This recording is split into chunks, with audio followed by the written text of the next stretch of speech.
ஓம் சாந்தி. April 29, 2025. காலை முரளி பாப்தாதா, மதுபன். இனிமையான குழந்தைகளே, உங்களுடைய தற்போதைய பிறவியானது பெருமதியான பிறவியாகும். இந்த பிறவியிலேயே நீங்கள் தூய்மையாகி சாதாரண மனிதர்களில் இருந்து தேவர்கள் ஆகுவதற்கான முயற்சியை செய்ய வேண்டும். கேள்வி: தம்மை கடவுளின் குழந்தைகள் என அழைப்பவர்கள் கிரகிக்கின்ற பிரதான தெய்வீக குணம் என்ன? பதில்: அவர்கள் ஒருவரோடு ஒருவர் பாலும் சீனியும் போல் வாழ்வார்கள். அவர்கள் ஒருபொழுதும் உவர்நீர் போல் ஆக மாட்டார்கள். ஷரீர உணர்வுடையவரையான விஷயங்கள் பேசுவதுடன் தொடர்ந்தும் சண்டை சச்சரவுகளில் ஈடுபடுவார்கள். குழந்தைகளாகி நீங்கள் அத்தகைய பழக்கங்களை கொண்டிருக்க கூடாது. இங்கே நீங்கள் தெய்வீக குணங்களை கிரகித்து உங்கள் கர்மாதீத் ஸ்திதியை அடைய வேண்டும். ஓம் சாந்தி. தந்தை முதலில் குழந்தைகளாகி உங்களிடம் கூறுகின்றார், ஆத்ம உணர்வுடையவர்கள் ஆகுவீர்களாக. உங்களை ஆத்மாக்கள் என கருதுங்கள்.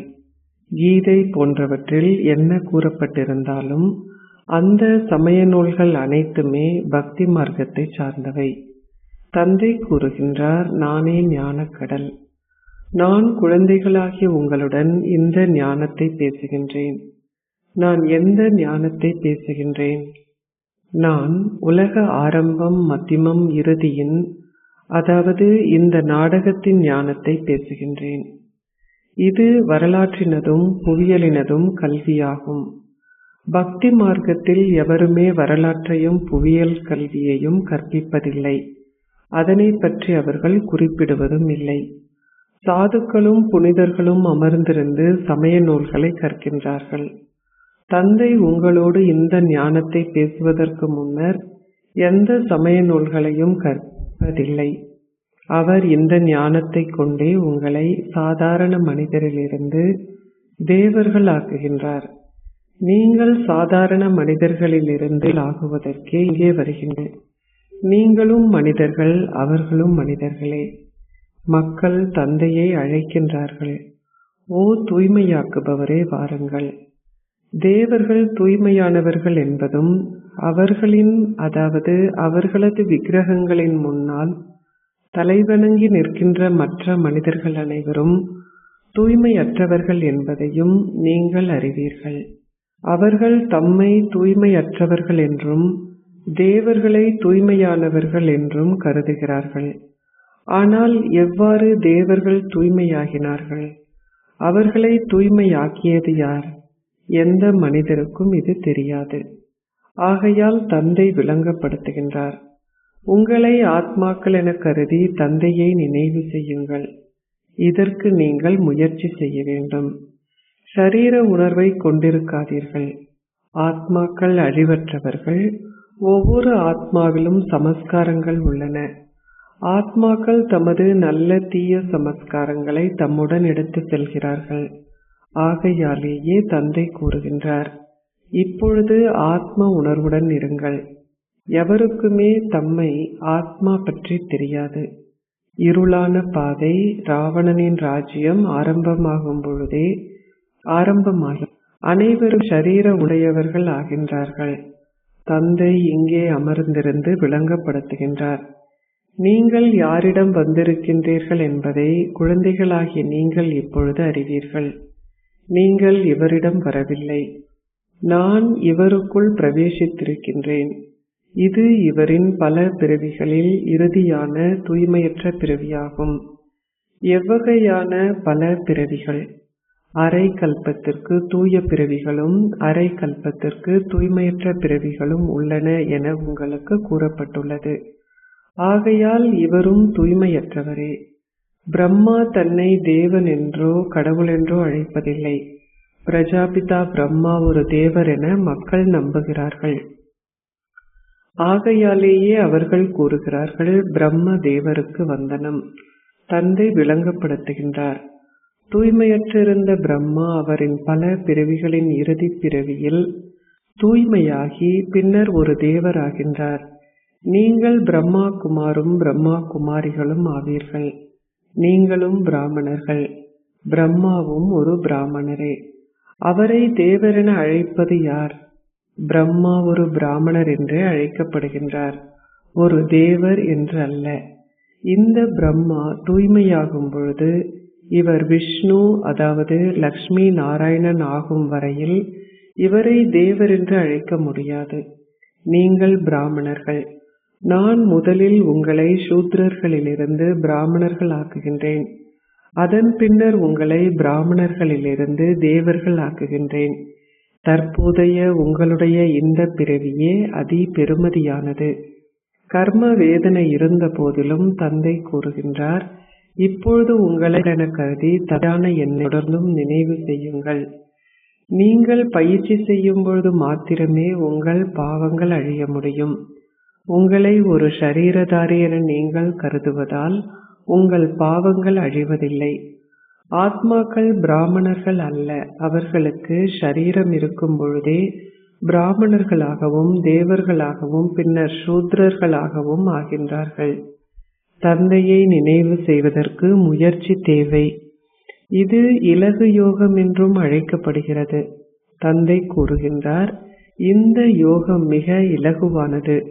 உங்களில் சிலர் இதனை மிக கடினமாக அனுபவம் செய்கிறீர்கள். ஷரீர உணர்வு உடையவர்கள் ஆகுவதால் நீங்கள் மீண்டும் மீண்டும் தந்தையை மறக்கின்றீர்கள்.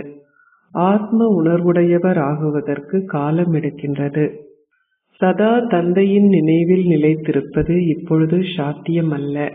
இல்லை, நீங்கள் கர்மாதி ஸ்திதியை அடைந்த பின்னர் தற்போதைய உங்களது ஷரீரத்தில் உங்களால் நீடித்திருக்க முடியாது. ஆத்மாக்களான நீங்கள் முழுமையாக தூய்மையாகும் பொழுதே நீங்கள் லேசாகி உடனடியாகவே ஷரீரத்தை விட்டு நீங்கி செல்வீர்கள். தூய ஆத்மா தூய்மையற்ற ஷரீரத்தில் நிலைத்திருக்க முடியாது. இந்த தாதா அக்கறையை அடைந்துவிட்டார் என்ற அர்த்தமல்ல. அவரும் கூறுகின்றார், நினைவு செய்வதற்கு அதிகளவு முயற்சி தேவை. ஷரீர உணர்வுடையவர் ஆகுவதாலேயே நீங்கள் தொடர்ந்தும் சண்டை சச்சரவுகளில் ஈடுபட்டு பிழையான வார்த்தைகளை பேசுகின்றீர்கள். ஆத்மாக்களாகிய நாங்கள் சகோதரர்கள். அதனால் ஆத்மாக்களுக்கு எதுவும் நடக்க முடியாது. ஷரீர உணர்வுடையவர் ஆகுவதாலேயே குழப்பம் ஏற்படுகிறது. குழந்தைகளாகிய நீங்கள் இப்பொழுது ஆத்ம உணர்வுடையவர்கள் ஆக வேண்டும். தேவர்கள் பாலும் சீனியும் போல் சேர்ந்து வாழ்வதைப் போல் நீங்களும் ஒருவரோடு ஒருவர் பாலும் சீனியும் போன்று சேர்ந்து வாழ வேண்டும். எப்பொழுதுமே உவர்நீர் போல் ஆகாதீர்கள். ஷரீர உணர்வுடைய மனிதர்கள் பிழையான விஷயங்களை கூறி தொடர்ந்தும் சண்டை சச்சரவுகளில் ஈடுபடுவார்கள். குழந்தைகளாகி நீங்கள் அத்தகைய பழக்கங்களை கொண்டிருக்க கூடாது. இங்கே நீங்கள் தேவர்கள் ஆகுவதற்கு தெய்வீக குணங்களை கிரகிக்க வேண்டும். உங்கள் கர்மாதி ஸ்திதியை நீங்கள் அடைய வேண்டும்.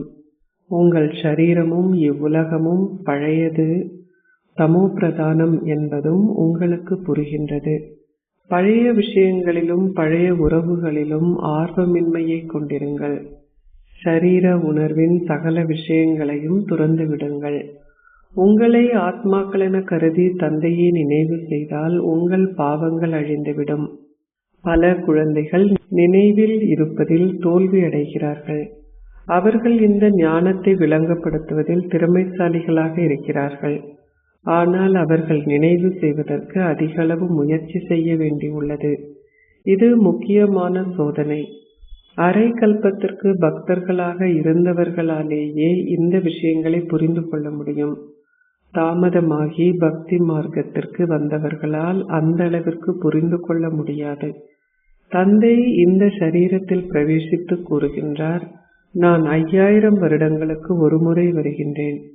நாடகத்தில் நான் ஒரு முறை மாத்திரமே எனது பாகத்தை நடிக்க வருகின்றேன். இது அதே சங்கம யுகமாகும். இந்த யுத்தம் உங்கள் முன்னாலேயே இருக்கின்றது. இந்த நாடகம் 5000 வருடங்களுக்கு உரியது. 40,000 வருடத்திற்கான சக்கரம் இன்னமும் இருக்குமாயின் என்ன நடக்கும்? கடவுளே வந்தாலும் சமய நூல்களின் பாதையை தாம் துறக்க மாட்டோம் என அவர்கள் கூறுகிறார்கள். 40,000 வருடங்களின் பின்னர் எந்த கடவுள் வருவார் என்பதுமே அவர்களுக்கு தெரியாது. சிலர் கிருஷ்ண பகவான் வருவார் என நம்புகிறார்கள். நீங்கள் முன்னேறி செல்லும் பொழுது உங்கள் பெயர் போற்றப்படும். எவ்வாறாயினும் நீங்கள் அதற்கு ஏற்ற ஸ்திதியையும் கொண்டிருக்க வேண்டும். நீங்கள் ஒருவரோடு ஒருவர் அன்போடு வாழ வேண்டும். நீங்கள் கடவுளின் குழந்தைகள். நீங்கள் கடவுளின் உதவியாளர் என்று நினைவு கூறப்படுகின்றீர்கள். நீங்கள் கூறுகிறீர்கள், நாங்கள் தூய்மையற்ற பாரதத்தை தூய்மையாக்குகின்ற பாபாவின் உதவியாளர்கள் ஆவோம். பாபா, நாங்கள் உங்கள் ஸ்ரீமத்தை பின்பற்றுவதால் ஒவ்வொரு கல்பத்திலும் ஆத்ம உணர்வுடையவர்களாகி யோக சக்தியினால் எங்கள் பாவத்தை முடிக்கின்றோம். யோக சக்தி என்றால் மௌன சக்தியாகும். மௌன சக்திக்கும் விஞ்ஞான சக்திக்கும் இடையில் பகலுக்கும் இரவுக்கும் இடையில் உள்ள வித்தியாசம் உள்ளது. நீங்கள் மேலும் முன்னேறி செல்லும் பொழுது பல காட்சிகளை காண்பீர்கள். பல குழந்தைகள் ஆரம்பத்தில் காட்சிகளை கண்டார்கள். அவர்கள் அந்த பாகங்களை நடித்தார்கள். இன்று அவர்கள் இங்கே இல்லை. மாயை அவர்களை தின்றுவிட்டாள். நீங்கள் யோகத்தில் நிலைத்திருக்காது விட்டால் மாயை உங்களையும் தின்று விடுவாள். கடவுள் உங்களுக்கு கற்பிக்கின்றார் என்பதை குழந்தைகளாகிய நீங்கள் அறிந்திருப்பதனால் ஒழுங்குமுறையுடன் கற்க வேண்டும். இல்லாதுவிட்டால் நீங்கள் மிகவும் தாழ்வான அந்தஸ்தையே பெறுவீர்கள். அத்துடன் அதிக அளவு தண்டனையையும் பெறுவீர்கள். அவர்கள் பாடுகிறார்கள், நான் பல பிறவிகளுக்கு பாவியாகவே இருந்துவிட்டேன். ராவண ராஜ்யம் சத்யுகத்தில் இருப்பதில்லை. ஆகையால் அங்கு எவ்வாறு எந்த விகாரத்தை பற்றிய பேச்சுக்கும் இடம் இருக்க முடியும்? அது முற்றிலும் விகாரமற்ற ராஜ்யம். அது ராம ராஜ்யம். இது ராவண ராஜ்யம். இந்நேரத்தில் அனைவரும் தமோ பிரதானமாக இருக்கிறார்கள்.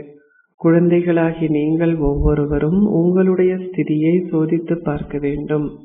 உங்களிடமே கேளுங்கள், நான் எந்த அளவிற்கு தந்தையின் நினைவில் நிலைத்திருக்கின்றேன்? நான் எந்த அளவிற்கு தெய்வீக குணங்களை கிரகித்திருக்கின்றேன்? உங்களுக்குள் எந்த குறைபாடும் இல்லை என்பதை சோதித்து பார்ப்பதே பிரதான விஷயம். எனது உணவும் பானமும் எப்படிப்பட்டதாக இருந்தன? நான் பயனற்ற விஷயங்களை பற்றி பேசுகின்றேனா? நான் நாள் முழுவதும் அனாவசியமாக பொய் பேசுகின்றேனா? உங்கள் ஜீவானுபயத்திற்காக நீங்கள் சில நேரங்களில் பொய் பேச நேரிடலாம். மனிதர்கள் தானம் ஒன்றை செய்யும் பொழுது தமது பாவங்கள் அழியும் என நம்புகிறார்கள். ஒருவர் நல்ல செயல்களை செய்யும் பொழுது அவற்றுக்கான பலனை பெறுகின்றார். ஒருவர் ஒரு வைத்தியசாலையை திறக்கும் பொழுது அடுத்த பிறவியில் நல்ல ஆரோக்கியத்தை பெறுவார். ஒருவர் ஒரு கல்லூரியை கட்டும் பொழுது அவரால் நன்றாக கற்க முடியும். ஆனால் எவ்வாறு அவரது பாவத்திற்கான பிராயச்சித்தத்தை செய்ய முடியும்? அதற்காகவே அவர்கள் கங்கைக்கு சென்று நீராடுகிறார்கள். ஒருவர் பணத்தை தானமாக வழங்கும் போது அதற்கான பிரதிபலன் அவருக்கு அடுத்த பிறவியில் கிடைக்கும். ஆனால் அதனால் அவரது பாவங்கள் அழியும் என்ற கேள்விக்கு இடமில்லை. அது செல்வத்தின் கொடுக்கல் வாங்கல் மட்டுமே ஆகும். அது கடவுளின் பெயரால் கொடுக்கப்பட்டது. அதற்காக கடவுள் தற்காலிக வெகுமதியை கொடுக்கின்றார். இங்கே நீங்கள் தூய்மையாக வேண்டும். தூய்மை ஆகுவதற்கு தந்தையை நினைவு செய்வதை தவிர்த்த வேறு எந்த வழியும் இல்லை. தூய்மையானவர்கள் தூய்மையற்ற உலகில் இருக்க முடியாது. மக்கள் கடவுளின் பெயரில் மறைமுகமாக தானம் கொடுக்கிறார்கள். கடவுள் கூறுகின்றார், நான் இப்பொழுது உங்களை தூய்மை ஆக்குவதற்காக நேரடியாக உங்களிடம் வந்திருக்கின்றேன். நானே அருள்பவராவேன். நீங்கள் எனக்கு கொடுத்தவற்றுக்கு பிரதிபலனை கொடுக்கின்றேன். நான் எனக்காக எதையும் வைத்துக் கொள்வதில்லை. இந்த கட்டடங்கள் போன்றவை குழந்தைகளாகிய உங்களுக்காக கட்டப்பட்டவை. சந்நியாசிகள் தமக்காக பெரிய மாளிகைகள் போன்றவற்றை கட்டுகிறார்கள். இங்கே சிவ் பாபா தனக்காக எதனையுமே கட்டுவதில்லை. அவர் கூறுகின்றார், உங்கள் கொடுக்கல் வாங்கல் நேரடியானது என்பதால் நான் புதிய உலகில் 21 பிறவிகளுக்கு அதற்கான பிரதிபலனை கொடுக்கின்றேன். நீங்கள் கொடுக்கின்ற பணம் உங்களுக்காகவே பயன்படுத்தப்படுகிறது. நான் பக்தி மார்க்கத்திலும் அருள்பவரே, இப்பொழுதும் அருள்பவரே. அது மறைமுகமானது. ஆனால் இது நேரடியானது. பாபா கூறுகின்றார், உங்களிடம் உள்ள பணத்தை ஒரு நிலையம் ஆரம்பிப்பதற்கு பயன்படுத்தி பிறருக்கு நன்மை செய்யுங்கள். நானும் நிலையங்களை ஆரம்பிக்கின்றேன். குழந்தைகளாகிய நீங்கள் கொடுக்கின்றீர்கள். குழந்தைகளாகிய உங்களுக்கே நான் உதவுகின்றேன். நான் என்னுடன் பணத்தை எடுத்து வருவதில்லை. நான் வந்து இவரின் சரீரத்திற்குள் பிரவேசிக்கின்றேன். இவரின் மூலமாகவே எனது பணிகளை நான் நிறைவேற்றுகின்றேன். நான் சொர்க்கத்திற்கு செல்லப் போவதில்லை. இவை அனைத்தும் உங்களுக்கானது. நான் அபோக்தா, அதாவது எதனையும் அனுபவம் செய்வதிலிருந்து விடுபட்டவர். நான் எதனையும் எடுப்பதும் இல்லை. எனது காலில் விழுங்கள் என கூறுவதும் இல்லை. நானே குழந்தைகளாகிய உங்களுடைய அதி கீழ்ப்படிவான சேவகர். அவரே உங்கள் தாயும் தந்தையும் நண்பரும் அனைத்தும் என்பதையும் நீங்கள் புரிந்து கொள்கிறீர்கள். அவர் அஷரீரி ஆவார். குருவை நீங்கள் உங்களையும் தந்தையும் என கூற மாட்டீர்கள். ஒரு குருவானவர் குரு என்றே அழைக்கப்படுகின்றார். ஓர் ஆசிரியர் ஆசிரியர் என்றே அழைக்கப்படுகின்றார். ஆனால் நீங்கள் அவரை தாயும் தந்தையும் என அழைக்கின்றீர்கள். தந்தை கூறுகின்றார், நான் ஒவ்வொரு கல்பத்திலும் ஒரு முறையே வருகின்றேன். நீங்கள் சிவ ஜெயந்தியை 12 மாதங்களுக்கு ஒரு முறை கொண்டாடுகின்றீர்கள். ஆனால் எப்பொழுது சிவ் பாபா வருகின்றார், அவர் வரும்பொழுது என்ன செய்கின்றார், எவருக்குமே தெரியாது. பிரம்மா விஷ்ணு சங்கரரின் தொழில்களையும் அவர்கள் அறிய மாட்டார்கள்.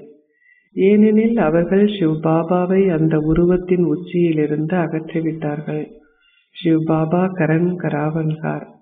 அவர் பிரம்மாவின் மூலமாக செயற்படுகின்றார்.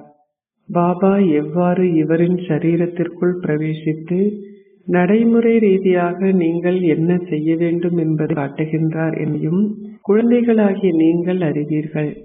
அவரே இவரிடம் கூறுகின்றார், நீங்களும் அவ்வாறே செய்ய வேண்டும்.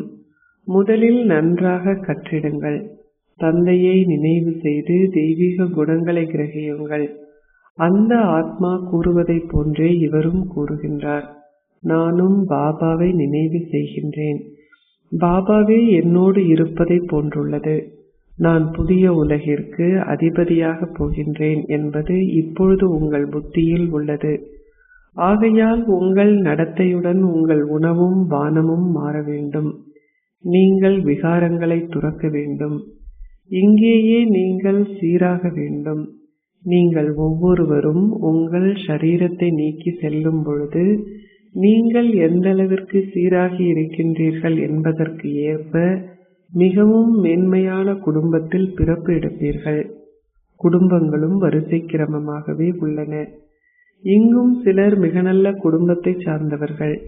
4-5 சகோதரர்கள் ஒன்றாக வாழ்ந்த போதிலும் அவர்கள் சண்டை சச்சரவு செய்யாமல் இருக்கிறார்கள். குழந்தைகளாகிய நீங்கள் மரணம் உங்களை உண்ணவே முடியாத அமரத்துவ உலகிற்கு செல்கிறீர்கள் என்பதை இப்பொழுது புரிந்து கொள்கிறீர்கள். பயம் என்ற கேள்விக்கு இடமில்லை. இங்கோ பயம் நாளுக்கு நாள் அதிகரிக்கிறது. உங்களால் வெளியில் செல்ல முடியாதிருக்கும். அரிதாக சிலரே இக்கல்வியை கற்பார்கள். சிலர் மிக நன்றாக புரிந்து கொள்வார்கள். இது மிகவும் சிறந்தது என்றும் எழுதுவார்கள். அத்தகைய குழந்தைகளும் நிச்சயங்கள். ராஜ்யம் நிச்சயமாக ஸ்தாபிக்கப்பட வேண்டும். இன்னமும் சிறிது காலமே எஞ்சி உள்ளது. நினைவு யாத்திரையில் முன்னே ஓடிச் செல்கின்ற முயற்சி செய்கின்ற குழந்தைகளை தந்தை அதிகளவு புகழ்கின்றார். நினைவு செய்தலே பிரதான விஷயம். இந்த நினைவை கொண்டிருப்பதாலேயே உங்கள் பழைய கணக்குகள் முழுவதும் தீர்க்கப்படுகின்றன. சில குழந்தைகள் பாபாவிற்கு எழுதி அறிவிக்கின்றார்கள், பாபா, நான் ஒவ்வொரு நாளும் இந்த அளவு மணி நேரம் நினைவு செய்வதற்காக அமர்கின்றேன். அப்பொழுது அவர் சிறந்ததோர் முயற்சியாளன் என பாபா நினைக்கின்றார். நீங்கள் முயற்சியும் செய்ய வேண்டும். ஆகையாலேயே தந்தை கூறுகின்றார், ஒருவரோடு ஒருவர் சண்டை சச்சரவுகளில் ஈடுபடாதீர்கள். அதனையே மிருகங்கள் செய்கின்றன. சண்டை சச்சரவுகளில் ஈடுபடுதல் சரீர உணர்வாகும். அதன் மூலம் நீங்கள் தந்தையின் பெயரை அவதூறு செய்கின்றீர்கள். தந்தையை பற்றியே சத்குருவை அவதூறு செய்பவர்களால் இலக்கை அடைய முடியாது என கூறப்படுகிறது. எவ்வாறாயினும் அதனை சாதுக்கள் தமதாக்கிக் கொண்டார்கள். அவர்களால் தாம் சபிக்கப்பட்டு விடுவோமோ என்று பெண்கள் அவர்களை இட்டு பயப்படுகிறார்கள். நீங்கள் இப்பொழுது மனிதர்களிலிருந்து தேவர்கள் ஆகின்றீர்கள் என்பதை புரிந்து கொண்டிருக்கிறீர்கள். நீங்கள் உண்மையான அமரத்துவ கதையை கேட்கின்றீர்கள். நீங்கள் கூறுகின்றீர்கள், நாங்கள் இப்பொழுது இந்த கல்விக்கூடத்திற்கு பாடசாலைக்கு ஸ்ரீ லக்ஷ்மி ஸ்ரீ நாராயணன் என்ற அந்தஸ்தை பெறுவதற்காக வருகின்றோம். இது வேறு எங்கும் கூறப்படவில்லை. நாங்கள் இப்பொழுது வீடு திரும்ப வேண்டும். நினைவு செய்வதே இதற்கு தேவையான பிரதான முயற்சியாகும். அரை கல்பத்திற்கு நீங்கள் நினைவில் இருக்கவே இல்லை. இந்த ஒரு பிறவியில் நீங்கள் நினைவில் நிலைத்திருக்க வேண்டும். நீங்கள் செய்ய வேண்டிய முயற்சி இதுவே ஆகும். நீங்கள் நினைவு செய்து தெய்வீக குணங்களை கிரகிக்க வேண்டும். எவ்வாறாயினும் நீங்கள் செய்கின்ற எந்த ஒரு பாவ செயலுக்கும் 100 மடங்கு தண்டனை உள்ளது. நீங்கள் முயற்சி செய்து உங்களை முன்னேற செய்ய வேண்டும். ஆத்மாவே ஷரீரத்தின் மூலமாக கற்று ஒரு சட்டத்தரணியாகவோ அல்லது சத்திர சிகிச்சை நிபுணராகவோ ஆகின்றார்.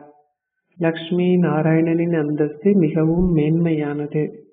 பின்னர் நீங்கள் பல காட்சிகளை காண்பீர்கள்.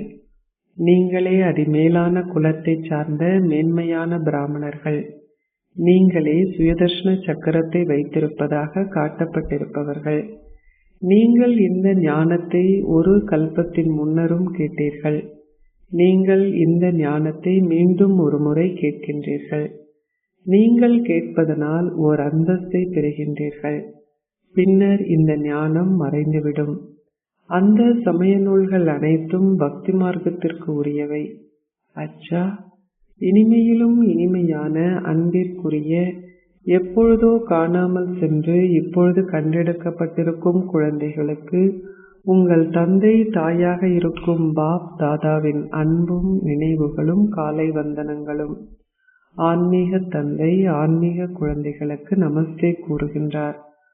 ஆன்மீக குழந்தைகள் ஆன்மீக தந்தைக்கு நமஸ்தே கூறுகின்றோம். தாரணைக்குரிய சாரம் 1. உங்களையே சோதனை செய்து கேளுங்கள். நான் எந்த அளவிற்கு தந்தையின் நினைவில் நிலைத்திருக்கின்றேன்? எந்த அளவிற்கு நான் தெய்வீக குணங்களை கிரகித்துள்ளேன்? எனக்குள் ஏதேனும் குறைபாடு உள்ளதா? எனது உணவு, பானம், செயற்பாடுகள் மற்றும் நடத்தை ராஜரீகமாக உள்ளதா? நான் பயனற்ற விஷயங்களை பேசுகின்றேனா? நான் பொய் பேசுகின்றேனா? 2.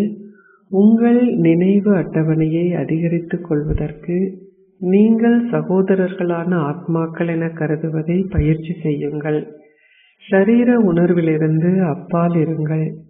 உங்கள் ஸ்திதியை நிலையாகவும் ஸ்திரமாகவும் ஆக்குவதற்கு நேரம் ஒதுக்குங்கள். ஆசீர்வாதம்.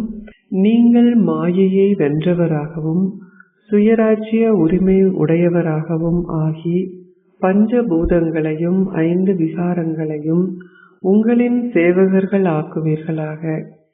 சத்யுகத்தில் உலக சக்கரவர்த்தியினதும் உலக சக்கரவர்த்தினினதும் அரச ஆடைகளின் பின்புறமாக உள்ள நீண்ட மேல் அங்கியை பணிப்பெண்கள் பிடித்து கொண்டு செல்வார்கள். அதேபோல் சங்கம யுகத்தில் குழந்தைகளான நீங்கள் உங்களின் பட்டங்களான மாயையை வென்றவர்கள் மற்றும் சுயராஜ்ய உரிமை உள்ளவர்கள் என்ற ஆடைகளால் அலங்கரிக்கப்பட்டிருக்க வேண்டும். அப்பொழுது பஞ்சபூதங்களும் 5 விக்கிரகங்களும் உங்களின் ஆடையை பின்னால் பிடித்து கொண்டு வரும். அதாவது அவை உங்களின் அடிமைகளாக இருக்கும். இதற்கு உங்களின் பட்டங்கள் என்ற ஆடையை திட சங்கற்பம் என்ற இடுப்பு பட்டியால் இருக்குங்கள். வெவ்வேறு ஆடை அணிகலன்களால் அலங்கரிக்கப்பட்டு தந்தையுடன் இருங்கள். அப்பொழுது அந்த விகாரங்களும் பஞ்சபூதங்களும் மாற்றப்பட்டு உங்களின் ஒத்துழைக்கும் சகப்பாடிகள் ஆகிவிடும். ஸ்லோகம்.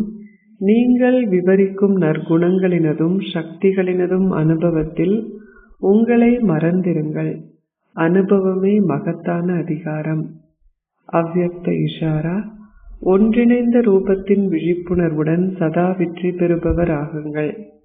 தந்தையுடன் உங்களை ஒன்றிணைந்தவராக கருதுவதன் மூலம் சர்வசக்திவான் உங்களின் சகப்பாடி ஆகுவார். அப்பொழுது உங்களுக்குள் இனியும் ஓர் அழிகின்ற சகப்பாடியை கொண்டிருக்க வேண்டும் என்ற எண்ணம் எதுவும் தோன்றாது. எப்படி சூரியனின் முன்னால் இருள் இருக்க முடியாதோ அவ்வாறே மாயையின் எந்தவிதமான வீணான எண்ணமும் சர்வ சக்திவானின் முன்னால் இருக்க முடியாது. எந்த ஓர் எதிரியும் உங்களை தாக்குவதற்கு முன்னர் உங்களை தனிமைப்படுத்துவார். அதனால் ஒரு பொழுதும் தனித்திருக்காதீர்கள். ஓம் சாந்தி.